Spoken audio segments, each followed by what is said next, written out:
ಝಾನ್ಸಿ, ಈ ಮಾತು ನೀನ್ ಹೇಳ್ತಾ ಇದ್ಯಮ್ಮ? ಹೌದು ತಾತ, ಇವತ್ತು ಸಂಜೀವಿನಿ ವ್ರತ ಅಲ್ವಾ?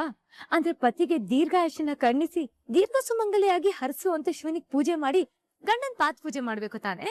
ಹೌದಮ್ಮ, ಆದ್ರೆ ಇದೆಲ್ಲ ನಿನ್ಗೆ ಹೇಗ್ ಗೊತ್ತಾಯ್ತು? ಭೀಮ್ ಅಮಾವಾಸ್ಯೆ ಮತ್ತೆ ಅದ್ರ ಮಹತ್ವದ ಬಗ್ಗೆ ಅಜ್ಜಿ ಹೇಳಿದ್ರು ತಾತ.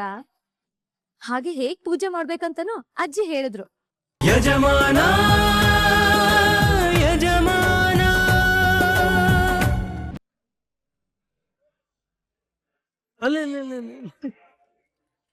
ರಾಯ್, ಝಾನ್ಸಿ ಫೋನ್ ಮಾಡ್ತಾ ಇದ್ದಾಳೆ.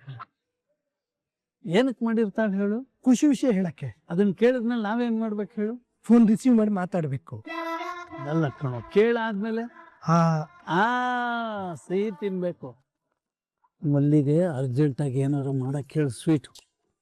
ಯಜಮಾನ್ರೆ, ಲೌಡ್ ಸ್ಪೀಕರ್ ಹಾಕಿ ಆ ಖುಷಿ ವಿಷಯ ನಾನು ಕೇಳಿಸ್ಕೊತೀನಿ. ಹೇಳು ಹೇಳು ಮಗಳೇ, ಹೆಂಗಿದ್ಯಮ್ಮ? ತಾತ, ನಾನು ತುಂಬಾ ಖುಷಿಯಾಗಿದ್ದೀನಿ. ಹೌದಾ? Very good. ಮೇಡಮ್, ನಿಮ್ ಫೋನ್ ಬರ್ತಿದ್ದಂಗೆ ಯಜಮಾನ್ರಿಗೆ ಗೊತ್ತಾಯ್ತು. ಆದ್ರೆ ನಿಮ್ ಖುಷಿಗೆ ಕಾರಣ ಏನು? ರಾಯ್, ಇವತ್ತು ಭೀಮ್ ಅಮಾವಾಸ್ಯೆ ಅಲ್ವಾ? ನಾನು ಗಂಡನ್ ಪಾದ ಪೂಜೆ ಮಾಡ್ದೆ. ಅಂದ್ರೆ ರಾಘು ಪಾದ ಪೂಜೆ ಮಾಡ್ದೆ ರಾಯ್. ಝಾನ್ಸಿ, ಈ ಮಾತು ನೀನ್ ಹೇಳ್ತಾ ಇದ್ಯಮ್ಮ? ಹೌದು ತಾತ, ಇವತ್ತು ಸಂಜೀವಿನಿ ವ್ರತ ಅಲ್ವಾ? ಅಂದ್ರೆ ಪತಿಗೆ ದೀರ್ಘಾಯುಷ್ಯನ ಕರ್ಣಿಸಿ ದೀರ್ಘ ಸುಮಂಗಲಿಯಾಗಿ ಹರಸು ಅಂತ ಶಿವನಿಗೆ ಪೂಜೆ ಮಾಡಿ ಗಂಡನ್ ಪಾತ್ ಪೂಜೆ ಮಾಡ್ಬೇಕು ತಾನೇ? ಹೌದಮ್ಮ, ಆದ್ರೆ ಇದೆಲ್ಲ ನಿನ್ಗೆ ಹೇಗ್ ಗೊತ್ತಾಯ್ತು? ಭೀಮ್ ಅಮಾವಾಸ್ಯೆ ಮತ್ತೆ ಅದ್ರ ಮಹತ್ವದ ಬಗ್ಗೆ ಅಜ್ಜಿ ಹೇಳಿದ್ರು ತಾತ. ಹಾಗೆ ಹೇಗ್ ಪೂಜೆ ಮಾಡ್ಬೇಕಂತನೂ ಅಜ್ಜಿ ಹೇಳಿದ್ರು. ನಾನು ಇವತ್ತು ರಾಘು ಪಾತ್ ಪೂಜೆ ಮಾಡಿ ಆಶೀರ್ವಾದ ತಗೊಂಡೆ. ನನಗೆ ತುಂಬಾ ತುಂಬಾ ತುಂಬಾ ಖುಷಿ ಆಗ್ತಾ ಇದೆ ಮೊಮ್ಮಗಳು. ಒಂದು ಮದುವೆ ಅನ್ನೋ ಬಂಧ ನಿನ್ನಲ್ಲಿ ಯಾವ ಮಟ್ಟಕ್ಕೆ ಬದಲಾವಣೆ ಮಾಡಿದೆ ನೋಡು. ನಿಜ ಹೇಳ್ತಾ ಇದ್ದೀನಿ, ನನ್ನಿಂದ ಇದು ನಂಬಕ್ಕೆ ಆಗ್ತಾ ಇಲ್ಲಮ್ಮ. ತಾತ, ಅಳ್ತಿದ್ಯಾ? ಇಲ್ಲಮ್ಮ, ಅದು ಸಂತೋಷಕ್ಕೆ ಕಣ್ಣು ಒದ್ದೆ ಆಯ್ತು ಅಷ್ಟೇ. ಅಲ್ಲಮ್ಮ, ಮುಂಚೆ ಎಲ್ಲ ನೀ ಏನ್ ಮಾಡ್ತಾ ಇದ್ದೆ? ಇವತ್ತು ಅಮಾವಾಸ್ಯೆ, ಹೊರಗಡೆ ಹೋಗ್ಬಾರ್ದು ಅಂತಂದ್ರೆ ಏನ್ ತಾತ ನೀನು ಇದನ್ನೆಲ್ಲ ನಂಬ್ತಾರ ಅಂತ ಮುಖ ತಿರುಗಿಸ್ಕೊಂಡು ಹೊರಟು ಬಿಡ್ತಾ ಇದ್ದೆ. ಇವತ್ತು ಗಂಡನ ಪಾದ ಪೂಜೆ ಮಾಡಿದ್ದೀನಿ ಅಂತ ಹೇಳಿದ್ರೆ ನನ್ನ ಮನ್ಸಿಗೆ ಏನಾಗ್ಬೇಡ, ಹೇಗೆಲ್ಲ ಆಗ್ಬೇಡ ಹೇಳು. ಅದ್ರ ರಿಯಾಕ್ಷನ್ ಅಷ್ಟೇ ಅಮ್ಮ, ಕಣ್ಣು ಒದ್ದೆ ಆಗಿದ್ದು. ನೀವಿಬ್ರು ಚೆನ್ನಾಗಿರ್ಬೇಕಮ್ಮ, ಅದೇ ನನ್ನ ಹಾರೈಕೆ. ಥ್ಯಾಂಕ್ ಯು ತಾತ. ಆದ್ರೂ ನಮ್ಮಲ್ಲಿ ಎಂತೆಂತ ಶಾಸ್ತ್ರ ಸಂಪ್ರದಾಯಗಳಿದಾವೆ, ಅದನ್ನೆಲ್ಲ ಇಷ್ಟು ವರ್ಷ ನಾನು ಮಿಸ್ ಮಾಡ್ಕೊಂಡೆ. ನಿಜವಾಗ್ಲೂ ಈ ಆಚರಣೆಗಳೇ ಒಂಥರ ವಿಶೇಷ ಅಲ್ವಾ ತಾತ?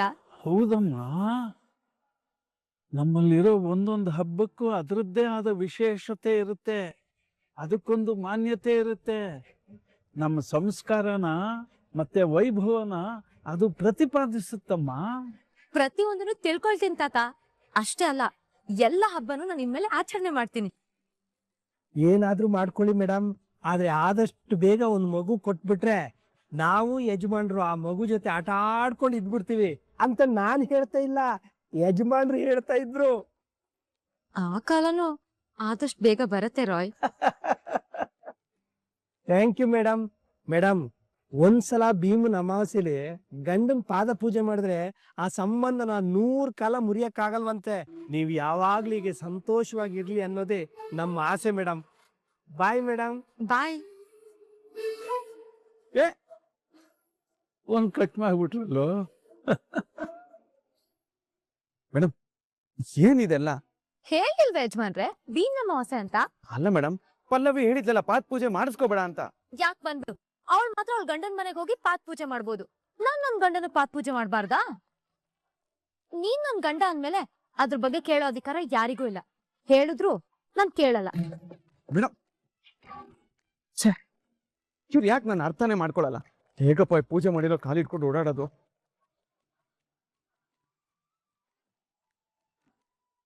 ಅದೇನ್ ಕರ್ಮಾನ ನಂದು. ಆ ದರಿದ್ರದವಳಿಂದ ಪಡ್ಬಾರ್ದು ಅವಮಾನನೆಲ್ಲ ಪಡ್ಬೇಕಾಗಿದೆ. ಲೇ ಪಲ್ಲವಿ, ಏನಮ್ಮ ನಿನಗೇನಾಯ್ತೆ? ಬರ್ತಿದ್ದಾಗೆ ಭದ್ರಕಾಳಿ ತರ ಆಡ್ತಿದ್ಯಾ? ಇಲ್ಲ ಮತ್ತೆ ಅವಮಾನ ಮಾಡ್ಕೊಂಡ್ ಬಂದ್ರೆ ನಿಮ್ ಮುಂದೆ ಖುಷಿಯಾಗಿರ್ಬೇಕಾ? ಅಲ್ಲಮ್ಮ ಪಲ್ಲವಿ, ಗಂಡನ ಪಾದ ಪೂಜೆ ಮಾಡಿ ಬರ್ತೀನಿ ಅಂತ ಹೋದವಳು ಈ ರೀತಿ ಕೂಗಾಡ್ಕೊಂಡು ಬರ್ತಾ ಇದೆಯಲ್ಲ. ಪಾದ ಪೂಜೆ ಎಲ್ಲ ಶಾಸ್ತ್ರೋಕ್ತವಾಗಿ ಮಾಡ್ದೆ ತಾನೆ? ಪೂಜೆ ಜೊತೆಗೆ ಮಂಗಳಾರತಿನೂ ಮಾಡ್ಸ್ಕೊಂಡ್ ಬಂದಿದ್ದೀನಿ.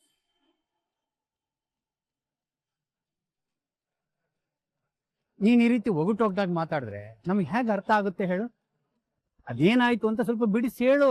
ನನ್ ಭೀಮ್ ನವಾಸೆ ಪೂಜೆ ಮಾಡಿ ನನ್ ಗಂಡನಿಂದ ಆಶೀರ್ವಾದ ತಗೋಬೇಕು ಅಂತ ಹೋದೆ.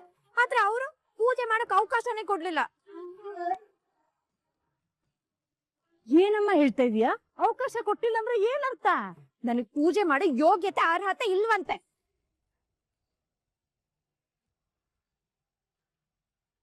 ಅರ್ಹತೆ ಇಲ್ಲ ಅಂದ್ರೆ ಏನಮ್ಮ ಅವ್ರ ಮಾತೇನಾಡ್ತಾ? ಯಾರಮ್ಮ ಹೇಳಿದ್ದು? ಇನ್ಯಾರು? ಆ ಅನಿತಾ. ನಿನಗ್ ನಮ್ಮ ಅಣ್ಣ ಬರೀ ತಾಳಿ ಕಟ್ಟಿದಾನಷ್ಟೇ. ನಿನ್ನ ನಾವ್ ಯಾರು ಈ ಮನೆ ಸೊಸೆ ಅಂತ ಒಪ್ಕೊಂಡಿಲ್ಲ. ಹಾಗಾಗಿ ನಮ್ಮ ಅಣ್ಣನ್ ಪೂಜೆ ಮಾಡಿ ಯಾವ ಅರ್ಹತೆನೂ ನಿನಗಿಲ್ಲ ಅಂತ ಹೇಳಿ ಬಾಯಿಗೆ ಬಂದಾಗ ಬೈದು ಅವಮಾನ ಮಾಡಿ ಕಳಿಸ್ಬಿಟ್ಲು. ಅಕ್ಕ, ಕರ್ಮ ರಿಟರ್ನ್ಸ್ ಅಂದ್ರೆ ಇದೇನಾ? ಏನೇ ನಿನ್ ಮಾತಿನ ಅರ್ಥ?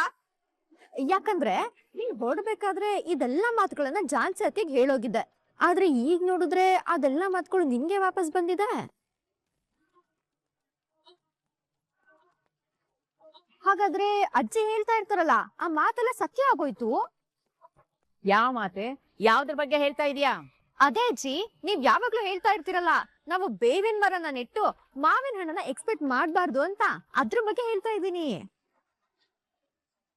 ಲೇ, ಮುಚ್ಚೆ ಬಾಯಿ. ಮೊದ್ಲು ಅವಳು ನೊಂದ್ಕೊಂಡು ಅದ್ರಲ್ಲಿ ಬೇರೆ ಹುರಿಯೋ ಬೆಂಕಿಗೆ ತುಪ್ಪ ಸುರಿತಿದ್ಯಾ? ಪಲ್ಲು, ಇನ್ನೇನಂದ್ಲ ಅನಿತಾ? ನೀನ್ ಆ ಜಾನ್ಸಿನ ಮನೆಯಿಂದ ಆಚೆ ಹಾಕಿ ಕೊಟ್ ಮಾತಿನ ಪ್ರಕಾರ ನಾನ್ ನಿಮ್ ಮನೆ ಸೊಸೆ ಆದ್ಮೇಲೆ ಬಂದ್ ಪೂಜೆ ಮಾಡ್ಕೊ, ಅಲ್ಲಿವರೆಗೂ ಈ ಮನೆಗ್ ಕಾಲ್ ಇಡ್ಬೇಡ ಅಂತ ಹೇಳಿದ್ಲು. ಆ ಜಾನ್ಸಿಂದಾಗಿ ನೀನು ಯಾವ್ಯಾವ ಅವಮಾನ ಅನುಭವಿಸ್ಬೇಕಾಗಿ ಬಂತಮ್ಮ. ದೊಡಪ್ಪ, ನಾನ್ ನಮ್ಮ ಅತ್ತೆ ಮನೇಲಿ ತಲೆ ಎತ್ತಿ ನಡಿಬೇಕಂದ್ರೆ ಆ ಜಾನ್ಸಿ ತಲೆ ತಗ್ಸಿ ಆದಷ್ಟು ಬೇಗ ಈ ಮನೆಯಿಂದ ಹೊರಗೆ ಹೋಗ್ಬೇಕು. ಲಾಯರ್ ನಂಬರ್ ಕೊಟ್ಟಿದ್ನಲ್ಲ, ಫೋನ್ ಮಾಡಿದ್ರ? ಎಷ್ಟೊತ್ತಿಗೆ ಬರ್ತಾರಂತೆ? ಫೋನ್ ಮಾಡಿದ್ದೆ ಅಮ್ಮ, ಇನ್ನು ಅರ್ಧ ಗಂಟೆಲಿ ಬರ್ತೀನಿ ಅಂತ ಹೇಳಿದ್ದಾರೆ. ಬರ್ಲಿ, ಅವ್ರು ಬಂದ ತಕ್ಷಣ ಇದಕ್ಕೊಂದು ಇತಿಶ್ರೀ ಆಡ್ಬೇಕು. ಇವತ್ತೇ ಅವಳ ಕತೆಗೊಂದ್ ಕೊನೆ ಕಾಣಿಸ್ತೇನೆ.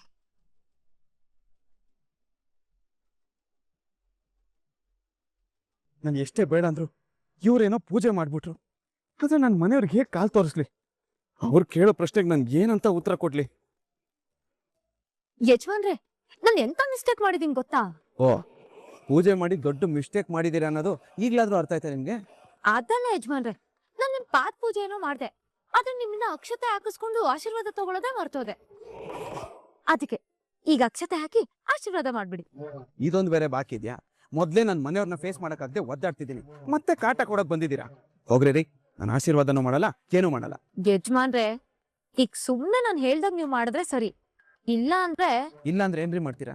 ಏನ್ರಿ ಮಾಡ್ತೀರಾ? ಇವದ್ ಏನ್ ಬೇಕಾದ್ರೂ ಮಾಡ್ಕೊಳ್ಳಿ, ನಾನ್ ನೀವ್ ಹೇಳ್ದಂಗೆ ಕೇಳಲ್ಲ. ಹೌದಾ? ಈ ಮಾತನ್ನ ಚೆನ್ನಾಗಿ ಯೋಚನೆ ಮಾಡಿ ಹೇಳ್ತಿದ್ದೀರಾ ಅಲ್ವಾ ಯಜಮಾನ್ರೆ? ಹೌದು ನೋಡಿ, ಹರಿಯೋ ಹೊಳೆಯಲ್ಲಿ ಇರೋ ಬಂಡೆ ತರ ಇದ್ಬಿಡ್ತೀನಿ.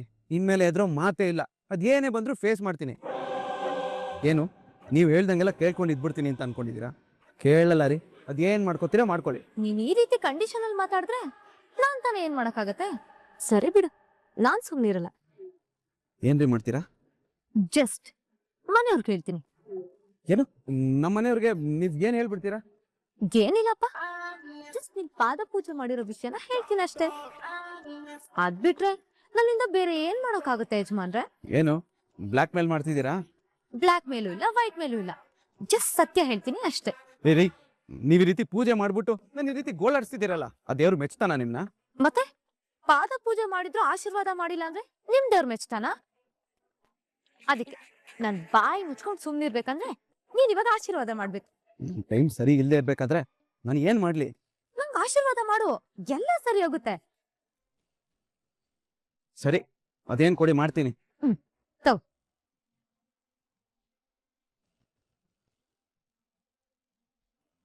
ದೇವ್ರು ಒಳ್ಳೇದ್ ಮಾಡ್ಲಿ. ಅದ್ ಹಾಗಲ್ಲ ಯಜಮಾನ್ರೆ. ಮತ್ ಹೇಗ್ರಿ? ಅದೇ ಹೆಂಡತಿ ಮುತ್ತೈದೆ ಆಗಿರ್ಬೇಕು ಅಂತ ಮಾಡ್ತಾರಲ್ಲ ಹಾಗೆ. ಅದ್ ಬೇರೆನಾ? ಹೇಗ್ ಮಾಡಿದ್ರೇನು? ಈಗ ನೀನ್ ಮಾಡ್ತೀಯ, ಅಜ್ಜಿ ಹತ್ರ ಹೋಗ್ಲ. ಏನ್ ಕರ್ಮನೋ ಗೊತ್ತಿಲ್ಲ, ಮಾಡ್ತೀನಿ ಬಿಡಿ. ದೀರ್ಘ ಸುಮಂಗಲಿ ಭವ. ಹಬ್ಬ, ನನ್ಗೆ ಈಗ ಸಮಾಧಾನ ಆಯ್ತು. ಪೂಜೆ ಮಾಡಿದ್ರು ಇಷ್ಟೊತ್ತು ನಂಗೆ ಮನ್ಸಿಗೆ ಸಮಾಧಾನನೇ ಇರ್ಲಿಲ್ಲ. ಅದ್ ಯಾಕೆ ಅಂತ ಈಗ ಅರ್ಥ ಆಯ್ತು. ಗಂಡನ್ ಕೈಲಿ ಆಶೀರ್ವಾದ ತಗೊಂಡ್ರೆ ಇಷ್ಟೊಂದು ಖುಷಿ ಇರುತ್ತೆ ಅಂತ ನನಗೆ ಗೊತ್ತೇ ಇರ್ಲಿಲ್ಲ ರಾಘು. Thank you. ಇವರೇನೋ ಪೂಜೆ ಮಾಡಿ ಆರಾಮಾಗಿದ್ದಾರೆ, ಆದ್ರೆ ನನಗೆ ಟೆನ್ಷನ್ ಶುರುವಾಯ್ತು. ಒಳಗೆ ಹೋದಾಗ ನನ್ನ ಕಾಲ್ ನೋಡಿದ್ರೆ ಎಲ್ಲ ಗೊತ್ತಾಗೋಗುತ್ತೆ. ಇವಾಗ ಏನಪ್ಪ ಮಾಡೋದು? ಅವ್ರಿಗೆ ಕಾಲ್ ಕಾಣಿಸ್ದೇ ಇರೋ ತರ ಮುಚ್ಚಿಟ್ಕೋಬೇಕಷ್ಟೇ.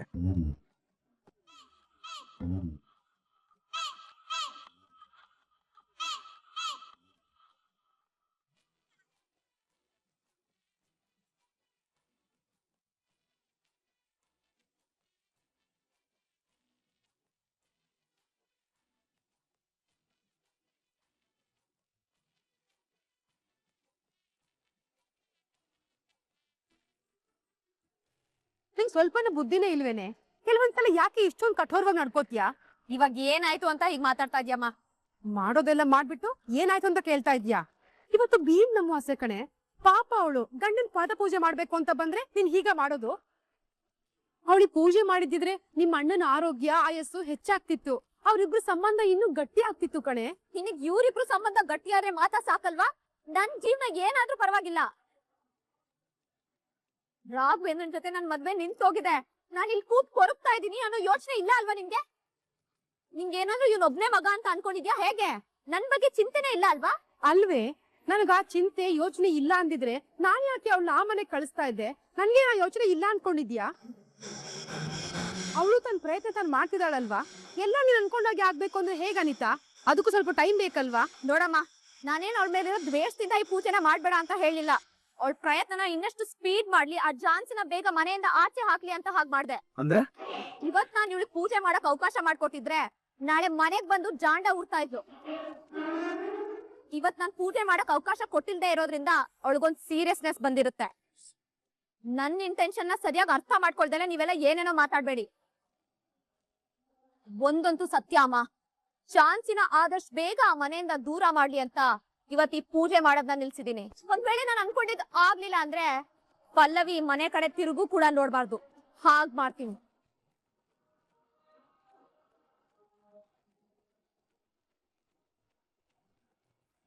ಇವಳು ಒಬ್ಳಿಂದಾಗಿ ಮನೆ ಒಳಗಡೆ ಶಾಂತಿ ನೆಮ್ಮದಿ ಸುಖ ಯಾವುದು ಇಲ್ಲದ ಹಾಗಾಗಿದೆ.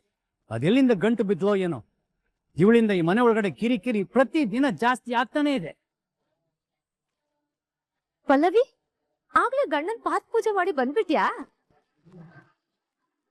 ನನಗಂತೂ ನನ್ ಗಂಡನ್ ಪಾದ ಪೂಜೆ ಮಾಡೋ ಯೋಗ್ಯತೆ ಅರ್ಹತೆ ಎರಡೂ ಇಲ್ಲ. ನಿನಗ ಲಕ್ಕಿದೆಯಲ್ಲ, ಸಾಕ್ಬಿಡು. ಇಂಥ ವಿಶೇಷವಾದ ದಿನ ಗಂಡನ್ ಪಾದ ಪೂಜೆ ಮಾಡಿ ಆಶೀರ್ವಾದ ತಗೊಳೋದಕ್ಕೂ ಪುಣ್ಯ ಮಾಡಿರ್ಬೇಕು. ಆ ಅದೃಷ್ಟ ನನಗಿಲ್ಲ ಬಿಡು.